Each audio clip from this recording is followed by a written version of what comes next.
नमस्कार दोस्तों, आज के इस वीडियो में दो कहानियां। एक, अमेरिका के पूर्व राष्ट्रपति बराक ओबामा को बराक हुसैन ओबामा या हुसैन ओबामा साबित करने की होड़ की कहानी। बीजेपी के एक मुख्यमंत्री की तरफ से बराक ओबामा की धार्मिक पहचान पर चोट करने की कहानी। दूसरी, मोदी से सवाल पूछने वाली अमेरिकी पत्रकार सबरीना सिद्दीकी को पाकिस्तानी साबित करने के पीछे की कहानी। हम आपको बताएंगे कि आखिर सबरीना को आज सुबह सुबह ट्विटर पर आकर क्यों अपनी पहचान के बारे में लिखना पड़ा। इंडियन टीम की जर्सी में 8 साल और 11 साल पुरानी तस्वीरें सबरीना को क्यों पोस्ट करनी पड़ी। सबरीना को क्यों बताना पड़ा कि 2011 और 2015 के वर्ल्ड कप के दौरान वो इंडियन टीम की जीत के लिए, भारतीय क्रिकेट टीम की जीत के लिए दुआएं कर रही थी।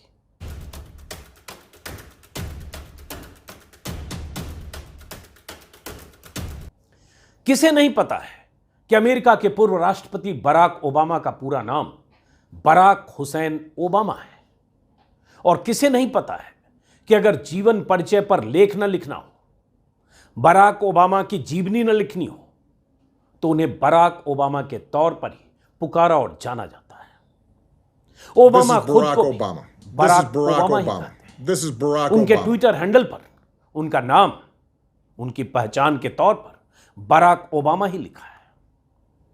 अमेरिकी प्रेसिडेंट के तौर पर शपथ लेने के मौकों को छोड़ दें तो बराक हुसैन ओबामा खुद को हमेशा बराक ओबामा ही कहते हैं। आज सुबह से कम 20-25 ऐसे वीडियो मैंने देखे, उनके भाषणों के हर जगह अपना परिचय वो बराक ओबामा के तौर पर ही कहते हैं। This is Barack Obama.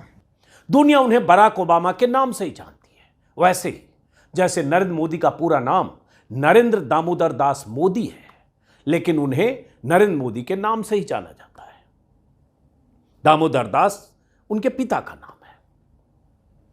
लेकिन बराक ओबामा का अगर पूरा नाम लेते हैं, अगर ओबामा का पूरा नाम लेकर उन्हें बराक हुसैन ओबामा कहते हैं, तो उसमें उनकी धार्मिक पहचान सामने आती है। तो फिर क्या वजह है कि अचानक कल से बराक ओबामा के पूरे नाम का जिक्र जोर शोर से सोशल मीडिया पर हो रहा है, लगातार ट्रेंडिंग में है। बराक हुसैन ओबामा और हुसैन ओबामा। प्रधानमंत्री मोदी जिस ओबामा को माय फ्रेंड बराक या माय फ्रेंड बराक ओबामा कहकर संबोधित करते रहे, उन्हें सोशल मीडिया पर हजारों लोग, बीजेपी के हजारों समर्थक, ट्रोल्स कल से बराक हुसैन ओबामा या हुसैन ओबामा क्यों कहने लगे हैं। हुसैन पर इतना जोर क्यों दिया जा रहा है। हुसैन क्यों ट्विटर पर हुसैन ओबामा लगातार ट्रेंड हो रहा है। क्यों हजारों मोदी समर्थक उस बराक ओबामा को बराक हुसैन ओबामा लिखकर उनकी धार्मिक पहचान पर जोर देने में लगे, जिस ओबामा को कुछ साल पहले तक प्रधानमंत्री मोदी तू तड़ाक वाला दोस्त कहते नहीं अगाते थे, जब बराक ओबामा अमेरिका के राष्ट्रपति थे। क्यों हजारों लोग बराक ओबामा को हुसैन ओबामा कहकर उनकी लानत मलामत कर रहे हैं। वजह साफ है। 2 बार अमेरिका के राष्ट्रपति रह चुके बराक ओबामा ने मोदी और जो बाइडेन की अहम मीटिंग और ब्रीफिंग से पहले वो बात कह दी, जिससे मोदी समर्थकों की पूरी ब्रिगेड को, पूरी जमात को जबरदस्त मिर्ची लग गई है। पूरी की पूरी बीजेपी बौखलाई हुई है। कट्टरवादी ट्रोल्स तिलमिलाए हुए हैं। सोशल मीडिया के वॉरियर्स जो बीजेपी के लिए कुछ भी लिखते हैं, बोलते हैं, बौखलाए हुए हैं। और इसी बौखलाहट में बीजेपी नेता और असम के मुख्यमंत्री हेमंत बिस्वा शर्मा ने एक ट्वीट के जवाब में बराक ओबामा को हुसैन ओबामा कहकर हुसैन के प्रति अपनी नफरत का इजहार कर दिया है। मोदी के परम मित्र रहे बराक ओबामा को इशारों में ही सही, लेकिन हुसैन ओबामा कहकर बीजेपी के मुख्यमंत्री ने मोदी के लच्छेदार भाषण की पोल खोल दी है। हुसैन नाम से जिस समुदाय की धार्मिक पहचान जाहिर होती है, उनके प्रति यही नफरत बीजेपी नेताओं की सबसे बड़ी सियासी पूंजी है। सबसे बड़ा मूलाधार है, सबसे बड़ा जनाधार है। इसी नफरत की बुनियाद पर बीजेपी के समर्थकों का टिका जनाधार है, बहुसंख्यक हिंदुत्ववादी जनाधार। पीएम मोदी अमेरिका में जो बाइडेन की मौजूदगी में एक अमेरिकी पत्रकार सबरीना सिद्दीकी के सवाल के जवाब में भारतीय लोकतंत्र और संविधान पर लेक्चर देते हैं और संविधान की शपथ लेकर असम की मुख्यमंत्री की कुर्सी पर बैठे हेमंत बिस्वा शर्मा मोदी के लेक्चर में 24 घंटे के भीतर पलीता लगा देते हैं। कथनी और करनी का फासला मिटने में 24 घंटे भी नहीं लगते हैं। वो एक मुहावरा है ना, जिसका जिक्र मैं बार बार करता हूं, हाथी के दांत खाने की ओर दिखाने की ओर। तो हाथी के दिखाने वाले दांत अमेरिका में दिखते हैं जब मोदी जी लच्छेदार भाषण देते हैं, लोकतंत्र और संविधान की दुहाई देते हैं, और खाने वाले दांत यहां दिखते हैं भारत में, जब बीजेपी के मुख्यमंत्री ट्विटर पर ऐसी भाषा का इस्तेमाल करते हैं। मोदी से अमेरिका में वॉल स्ट्रीट जर्नल की रिपोर्टर सबरीना सिद्दीकी की तरफ से पूछा जाता है कि आप और आपकी सरकार भारत में अल्पसंख्यकों के अधिकारों में सुधार और अभिव्यक्ति की आजादी को सुनिश्चित करने के लिए कौन से कदम उठाने को तैयार है। जवाब में मोदी कहते हैं, लोकतंत्र हमारे डीएनए में है, लोकतंत्र हमारी आत्मा है, लोकतंत्र हमारी रगों में दौड़ता है। भारत में किसी भी तरह के भेदभाव के लिए कोई जगह नहीं है। तालियां बजती है, हम लोकतंत्र में जीते हैं, सांस लेते हैं, मोदी कहते हैं, और यह सब हमारे संविधान में है। मोदी उस सवाल के जवाब में कहते हैं, असहज होते हुए ही सही, जवाब देने से पहले पानी पीते हुए सही, कास्ट, क्रीड, रिलीजन के आधार पर भेदभाव के लिए भारत में जगह नहीं है। भारत के में सबका साथ, सबका विकास और सबका विश्वास के सिद्धांत से चलता है। मोदी जी का यह सुनना भाषण किसी को भी अच्छा लगेगा। भारत के लोकतांत्रिक मूल्यों में कोई भेदभाव नहीं है। प्रधानमंत्री अगर ये कहते हैं तो सुनने में यह बात कितनी अच्छी लगती है। संविधान और लोकतंत्र का जिक्र मोदी ऐसे हमेशा अपने भाषणों में करते हैं। अमेरिकी कांग्रेस के संयुक्त सत्र को, ज्वाइंट सेशन को संबोधित करते हुए पीएम मोदी ने 14 बार लोकतंत्र का जिक्र किया भी जाना चाहिए।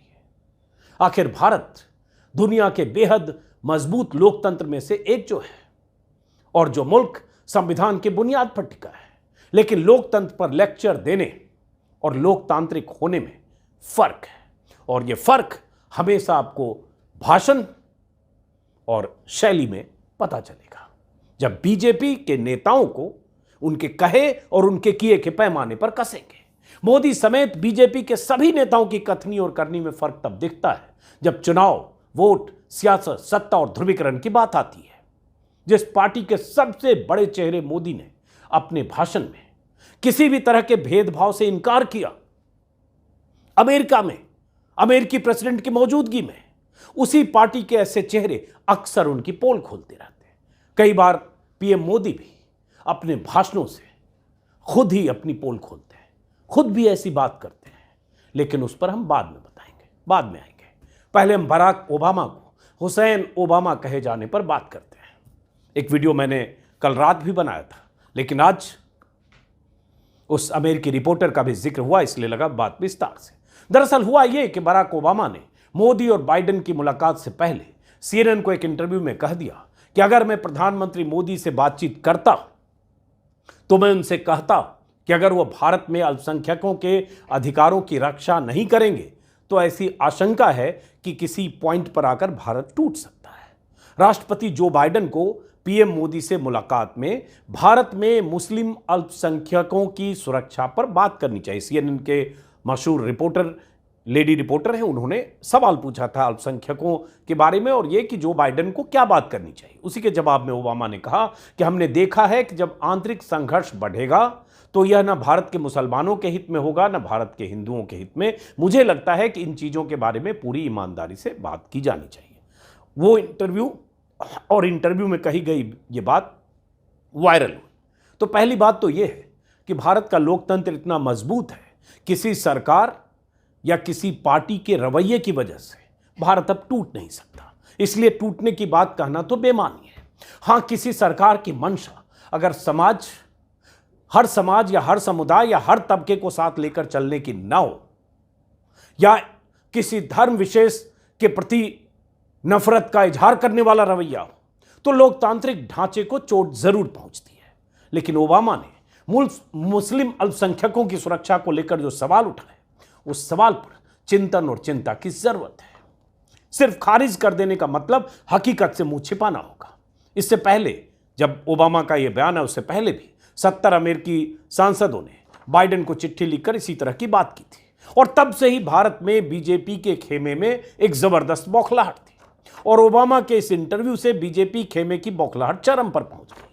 भारत में अल्पसंख्यकों के प्रति सरकार के रवैये पर सवाल उठाने वाले बहुत ऐसे लोग जो अक्सर लिखते बोलते रहते हैं, ऐसे तमाम लोगों को टूल किट का हिस्सा कहकर खारिज करने वाले सत्ता तंत्र के सामने ओबामा का यह बयान चुनौती की तरह आ गया। ओबामा के बयान से बौखलाए बीजेपी समर्थकों के जख्म पर नमक छिड़क दिया वॉल स्ट्रीट की रिपोर्टर सबरीना सिद्दीकी के सवाल ने। वो सवाल जो प्रधानमंत्री मोदी से पूछे गए। तो सबसे पहले तो सबरीना पर पूरा जो तंत्र है, उसका आईटी सेल है, वो टूट पड़ा। सबरीना को पाकिस्तानी साबित करने की मुहिम चल पड़ी। सबरीना को इतना ट्रोल किया गया कि उसे आज सुबह ट्विटर पर क्रिकेट मैचों के दौरान भारत की जर्सी पहनकर इंडियन टीम के जीतने की दुआ करने वाली अपनी तस्वीरें पोस्ट करनी पड़ी। सबरीना ने अपने पिता के साथ भी एक तस्वीर पोस्ट की, 2011 की तस्वीर, और उस वक्त जो ट्विटर पर लिखा था उसे भी शेयर किया। पुरानी पोस्ट 2011 की, 11 साल पहले की, तब जब भारत ने श्रीलंका से वर्ल्ड कप जीता था। इस तस्वीर में सबरीना के पिता एक कुर्सी पर बैठे हैं, सोफे पर, और सबरीना, शायद देखकर लगता है बगल में सबरीना बैठी है, टीवी की तरफ देख रही होगी, सामने टीवी चल रहा होगा। सबरीना ने तब लिखा था, my father and I as India wins the 2011 world cup. उस वक्त की तस्वीर है। 2015 के वर्ल्ड कप के दौरान भी इंडियन टीम की जर्सी पहने सबरीना ने भारतीय टीम के समर्थन में एक पोस्ट किया था। वो भी सबरीना ने आज रीपोस्ट किया ताकि सनद रहे। पोस्ट करते हुए सबरीना ने लिखा कि sometimes identities are more complex than they seem. क्यों लिखना पड़ा सबरीना को यह? सबरीना की कहानी कुल मिलाकर यह है कि उनके पिता भारतीय मूल के हैं, मां पाकिस्तानी हैं, पिता भी लंबे समय तक पाकिस्तान में रहे, ऐसा कुछ वेबसाइट पर आज मुझे दिखा। लेकिन सबरीना की पैदाइश यूएस में हुई है, अमेरिकी नागरिक है, वहीं शादी हुई, शायद 1 या 2 बच्चे भी हैं और अपने परिवार के साथ अमेरिका में रहती है। बड़े संस्थानों में काम कर चुकी है और इन दिनों वॉल स्ट्रीट की रिपोर्टर है, वॉल स्ट्रीट जर्नल की। बीजेपी की ट्रोल आर्मी सहित मीडिया के बड़े तबके ने पूरी ऊर्जा के साथ यह साबित करने में जोर लगा दिया कि मोदी से सवाल पूछने वाली सबरीना पाकिस्तानी है, उसका पाकिस्तान कनेक्शन है, वो भारत विरोधी है, इसलिए उसने अल्पसंख्यकों के बारे में सवाल पूछा। सवाल को दबाने के लिए सबरीना पर हमले किए गए। उसकी धार्मिक पहचान के साथ उसके पाकिस्तानी कनेक्शन को वायरल किया गया ताकि यह साबित किया जा सके कि सबरीना की मंशा भारत विरोधी है और वो पाकिस्तान परस्त है। नतीजतन सबरीना को सामने आकर ट्विटर पर आज ये सब लिखना पड़ा। सबरीना के खिलाफ जो मुहिम चली उसमें कई चैनल भी शामिल हो गए। चैनलों के कार्यक्रम में भी सबरीना के पाकिस्तान कनेक्शन पर चर्चा हुई। दर्जनों वेबसाइट ने उसे भारत विरोधी साबित करने के लिए कहानियां गढ़ दी। लेकिन अगर सिर्फ यही सच था तो सबरीना की ये तस्वीरें कुछ और बयान क्यों कर रही है जो तस्वीरें 2011 और 2015 की है। मोदी के दौर में ऐसा ही होता है, जो भी कोई सवाल पूछे सब किसी न किसी टूल किट का हिस्सा है।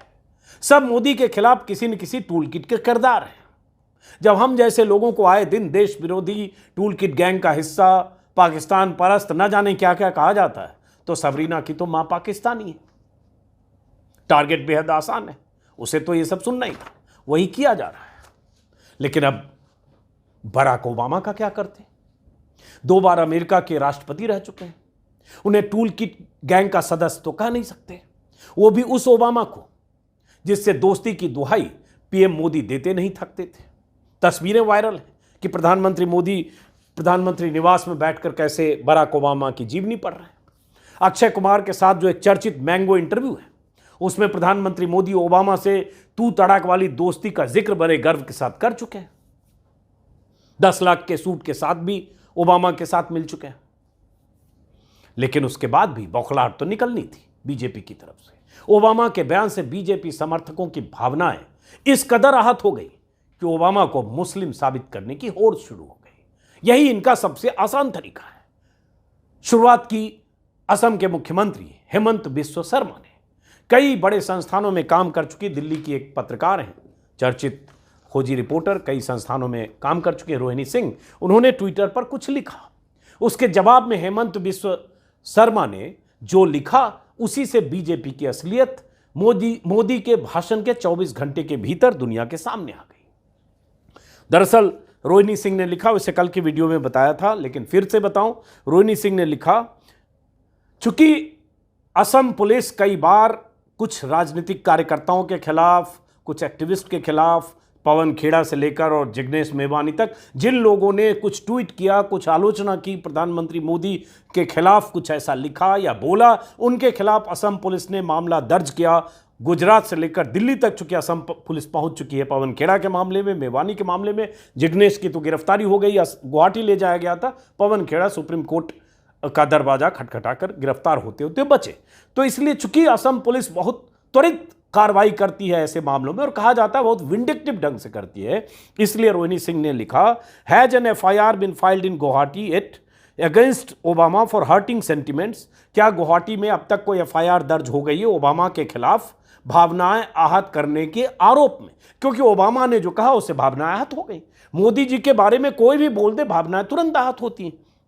उसी में लिखा, is Assam police on its way to Washington to get Obama offloaded from some flight and arrest him। कि क्या असम पुलिस वाशिंगटन जा रही है ओबामा को पकड़कर किसी फ्लाइट में बिठाकर असम लाने के लिए? ये तरीका है चूंकि असम पुलिस का, जिसका जिक्र मैंने किया, इसलिए रोहिणी सिंह ने लिखा। कल 3:24 पर जवाब कुछ देर के बाद, कुछ घंटे बाद असम के मुख्यमंत्री ने दिया, और वही जवाब इस बात की तस्दीक करता है कि बीजेपी नेतृत्व, बीजेपी नेता किस तरह से सोचते हैं मुस्लिम के बारे में, ऐसे लोगों के बारे में जिनके नाम में कहीं हुसैन हो। तो हेमंत बिस्व शर्मा ने लिखा, उसी पर बवाल है और वही लगातार ट्रेंड कर रहा है।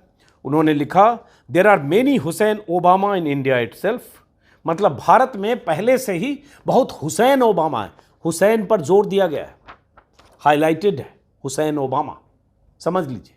बराक ओबामा अमेरिकी प्रेसिडेंट हुसैन ओबामा हो गए, और We should prioritize taking care of them before considering going to Washington। हम वाशिंगटन जाने से पहले जो यहाँ हुसैन ओबामा है उनके प्रति, उनको हम प्राथमिकता देंगे, और असम पुलिस अपनी प्राथमिकता के आधार पर एक्ट करेगी, गिरफ्तार करेगी जो यहाँ हुसैन ओबामा है। हुसैन ओबामा कौन हो सकता है, और हुसैन का मतलब क्या? सीधा सीधा मुस्लिम को टारगेट करते हुए लिखा। उसके बाद बहुत सारे लोग लिख रहे हैं कि एक अमेरिकी प्रेसिडेंट को, जो 2 टर्म अमेरिका के प्रेसिडेंट रहे, उन्होंने अगर आलोचना की, उनकी आप आलोचना करिए, उनकी आलोचना से असहमत होइए, आपका अधिकार है। क्योंकि किसी देश का राष्ट्रपति रहा शख्स अगर हमारे भारत के आंतरिक मामलों के बारे में ऐसी कोई प्रतिक्रिया व्यक्त करता है, या कहता है भारत में ऐसी स्थिति आ जाएगी कि एक पॉइंट पर भारत टूट सकता है, या अल्पसंख्यकों के हितों पर जो बाइडेन को मोदी जी से बात करनी चाहिए, तो आप आलोचना कर सकते हैं, आपका हक है, आप असहमत हो सकते हैं। असहमति में 1000 शब्द के लेख लिखिए या 1 घंटे का भाषण दे सकते हैं, लेकिन आप ये नहीं कर रहे हैं। आप दरअसल हुसैन को कोट कर रहे हैं।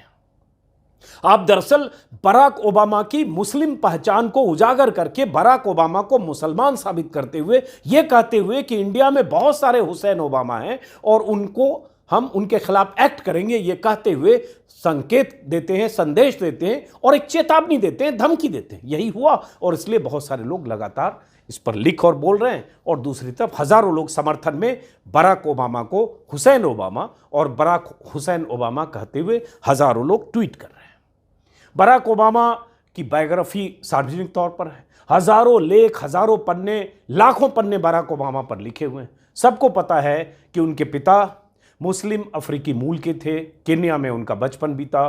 फिर उसके बाद उनकी माँ जो अमेरिकी थी, वाइट थी, पिता ब्लैक थे। उसके बाद दोनों में डिवोर्स हुआ, पिता ने दूसरी शादी की, माँ के साथ बराक रहे ओबामा। उसके बाद अमेरिका में उनकी पढ़ाई लिखाई हुई और कैसे उन्होंने एक निचले स्तर से शुरू करके और उसके बाद अमेरिका के राष्ट्रपति बने। और ये कहानी बराक ओबामा ने 50 बार सुनाई है। आज सुबह से कुछ वीडियो मैंने भी देखे। लेकिन अब उस बराक ओबामा को, जो अपना नाम भी बराक ओबामा ही बोलते हैं, जैसा कि मैंने कहा स्वेरिंग इन के मैंने वीडियो देखे, उसमें शपथ लेते हुए वो कहते हैं खुद को बराक हुसैन ओबामा, वैसे ही जैसे प्रधानमंत्री कहते हैं मैं नरेंद्र दामोदर दास मोदी। दामोदर दास उनके पिता का नाम है, उससे कोई उस तरह से एक अलग पहचान नहीं जुड़ी है जैसे बराक के साथ हुसैन जोड़ने पर होता है। खैर, तो ये हुआ। उसके बाद लगातार ये ट्विटर पर लिखा बोला जा रहा है। अब सवाल वही उठता है कि प्रधानमंत्री मोदी जो सवाल पूछेगा या जो सवाल उठाएगा, जो उनकी मंशा और नियत पर सवाल उठाएगा, चाहे वो अमेरिकी प्रेसिडेंट हो, चाहे अमेरिकी कोई जर्नलिस्ट हो, क्या उसे उसकी धार्मिक पहचान के आधार पर किसी खांचे में फिट करके उसके खिलाफ ऐसी मुहिम चलनी चाहिए? वो सही है क्या? सबरीना ने जो सवाल उठाए वो सवाल जरूरी है, या सबरीना का कि मां पाकिस्तानी है इसलिए उसे पाकिस्तानी साबित करके, मुस्लिम साबित करके किसी साजिश का हिस्सा उसे करार देना वो सही है? ये अब आपको तय करना है। बराक ओबामा ने जो कहा उसमें अगर कुछ सच है, अगर कुछ उसमें बात है, दम है, तो बात उस पर होनी चाहिए, और दम तो है। नहीं होता तो असम के मुख्यमंत्री का ऐसा बयान क्यों आया? और मैंने कल सुबह के वीडियो में विस्तार से बताया है कि बीते 9 सालों में अल्पसंख्यकों के साथ, मुस्लिम अल्पसंख्यकों के साथ क्या कुछ देश के किस हिस्से में हुआ, और मणिपुर में भी क्या हो रहा है, कैसे चर्चों को आग लगाया गया, और मणिपुर की स्थिति कैसे बेकाबू है, कौन जिम्मेदार है, आपको पता है। बीजेपी के दर्जनों नेताओं, मंत्रियों के भाषण तो छोड़िए, खुद प्रधानमंत्री इस देश में भाषण, कपड़ों से पहचाने जाएंगे वाले भाषण दे चुके हैं। प्रधानमंत्री अगर कर्नाटक में रैलियां करते हैं चुनाव में, अचानक वो बजरंग दल को बजरंग बली से जोड़कर अगर नारे लगाने लगते हैं कि बजरंग बली का नारा लगाकर जाकर वोट दो, तो जाहिर है वो धार्मिक आधार पर राजनीति करते हैं। और धार्मिक आधार पर राजनीति, धार्मिक आधार पर वोट मांगना और धार्मिक आधार पर ध्रुवीकरण, क्या ये संविधान को मजबूत करता है? क्या ये लोकतंत्र को मजबूत करता है? मैंने कल भी इस पर बात की, फिर कह रहा हूं। और जब ये सारे सवाल हैं कि कोई मुख्यमंत्री भी यहां डंके की चोट पर कहता है भारत हिंदू राष्ट्र था, हिंदू राष्ट्र है, हिंदू राष्ट्र रहेगा, यूपी के मुख्यमंत्री योगी आदित्यनाथ, और ऐसे दर्जनों लोग, हेट स्पीच की तो लंबी लिस्ट है, सुप्रीम कोर्ट में इतनी बार फटकार है, सब कुछ है, और सब में बीजेपी के नेता शामिल हैं। मुसलमानों के प्रति बयान, मुसलमानों के प्रति रवैया, मुसलमानों के खिलाफ तमाम ऐसे मुकदमे, सलाखों के पीछे सड़ते बहुत सारे लोग, और सबसे बड़ी बात, सुप्रीम कोर्ट की तमाम मौकों पर फटकार है, चाहे महाराष्ट्र सरकार को हो, चाहे केंद्र सरकार को हो, चाहे दिल्ली पुलिस को। ये सब इस बात के सबूत हैं कि यहां अल्पसंख्यकों के साथ सरकार का रवैया दोहरा है। ये कहना नारे के तौर पर कि सबका साथ, सबका विकास और सबका विश्वास, लेकिन क्या सबका विश्वास है? जब 80-20 का नारा बुलंद करते हैं, जब आप देश की एक बड़ी आबादी को अपने उस राजनीतिक दायरे से बाहर रखते हैं, तो क्या सबका विश्वास है? ये सवाल है, ये सवाल पूछा जाना चाहिए।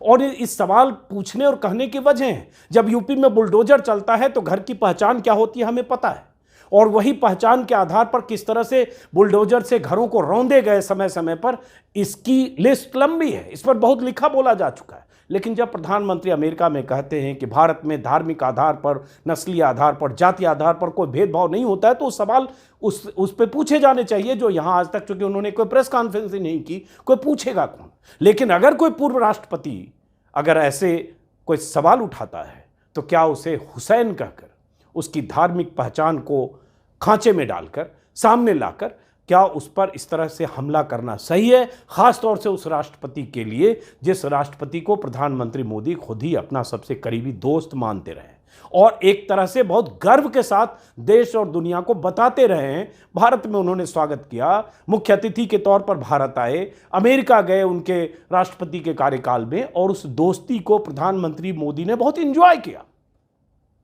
तो उसके बाद एक मुख्यमंत्री का कहना, क्या ये मान लें कि एक मुख्यमंत्री ने कहा वो फ्रिंज एलिमेंट है, जैसे बीजेपी समय समय पर फ्रिंज एलिमेंट को खारिज करने का नाटक करती है?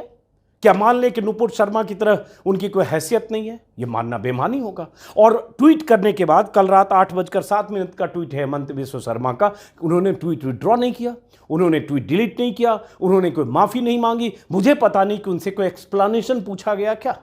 एक राष्ट्रपति, पूर्व राष्ट्रपति को, दुनिया के एक बड़े नेता को यह कह देना, हुसैन ओबामा कहकर उनकी पहचान पर चोट करते हुए अपराधियों से जोड़ देना कि भारत में बहुत सारे हुसैन ओबामा हैं, पुलिस उनके खिलाफ कार्रवाई करेगी, यह बहुत संगीन मामला है।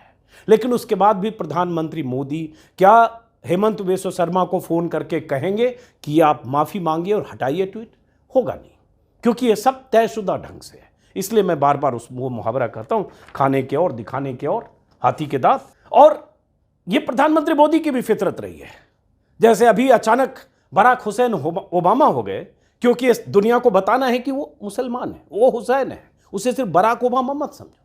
2002 में जब गुजरात के मुख्यमंत्री थे मोदी, चुनाव हो रहा था, तो उस समय के जो चुनाव आयुक्त थे JM लिंगदो, चुनाव आयुक्त को गुजरात की सभाओं में यह आरोप लगाते हुए जेम्स माइकल लिंगदो कहकर मोदी अपनी रैलियों में कहते रहे, जेम्स माइकल लिंगदो, ताकि उनकी धार्मिक पहचान हो कि वो ईसाई हैं। और यह साबित करने की कोशिश की जाती रही कि सोनिया गांधी चूंकि ईसाई हैं, इसलिए चुनाव आयुक्त का झुकाव सोनिया गांधी की तरफ है, इसलिए सोनिया गांधी के प्रति चुनाव आयोग का रवैया नरम है। और प्रधानमंत्री तब मुख्यमंत्री थे, लगातार चुनाव आयुक्त को जेम्स माइकल लिंगदो कहा करते थे। इसका मतलब होता है, वैसे ही मुशर्रफ के कार्यकाल में मियां मुशर्रफ।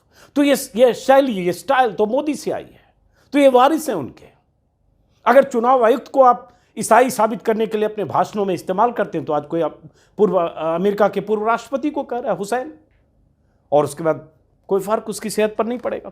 और भारत में जहां तक लोकतंत्र और अभिव्यक्ति की आज़ादी का सवाल है, वो बहुत बार हम सब लोग वीडियो में बात कर चुके। ईडी से लेकर CBI का इस्तेमाल कैसे यहां भारत में विपक्षी दलों के साथ होता है, क्या सलूक होता है पत्रकारों के साथ, कैसे मीडिया संस्थानों के साथ क्या सलूक होता है, ये सब हम देखते रहे। लोकतंत्र के लिए बहुत ज़रूरी है हर तरह की आवाज़ों को, लोकतंत्र में हर तरह की आवाज़ों से लोकतंत्र बनता है। और अभिव्यक्ति की आज़ादी सिर्फ 3 शब्द भर नहीं है, लोकतंत्र एक शब्द भर नहीं है, उसको प्रैक्टिस भी करना पड़ता है। लेकिन इस देश में जो स्वतंत्र आवाज़ें हैं, जो सत्ता की मुखालफत करने वाली आवाज़ें हैं, जो आलोचनात्मक आवाज़ें हैं, उन आवाज़ों के साथ सरकार का क्या रवैया होता है, विपक्ष हो चाहे पत्रकार हो चाहे वैसा कोई मीडिया संस्थान हो, इस पर बहुत बार बात हो चुकी है। तो इसलिए वो भाषण देना जो अमेरिका में दिया गया और ज़मीनी हकीकत, दोनों में फासला है। और ये साबित इस बार भी फिर अपने बयान से बीजेपी के मुख्यमंत्री ने किया है। अब तक ट्विटर पर उनकी तरफ से कोई सफाई नहीं आई है। तो फिलहाल इस वीडियो को ख़त्म करते हैं ये कहते हुए कि सबरीना जैसी रिपोर्टर इस देश में भी 100-200 अगर हों, तो शायद प्रधानमंत्री मोदी या उनकी सत्ता से सवाल पूछने वालों की तादाद कुछ बढ़े और बढ़ेगी। सरकार नहीं चाहती कि ऐसे सवाल पूछे जाएं। फिलहाल इस वीडियो को खत्म करते हैं, फिर मुलाकात होगी किसी और वीडियो में। अगर आपने मेरे YouTube चैनल को सब्सक्राइब किया तो अच्छी बात है, मुमकिन हो तो ज्वाइन करें। नमस्कार।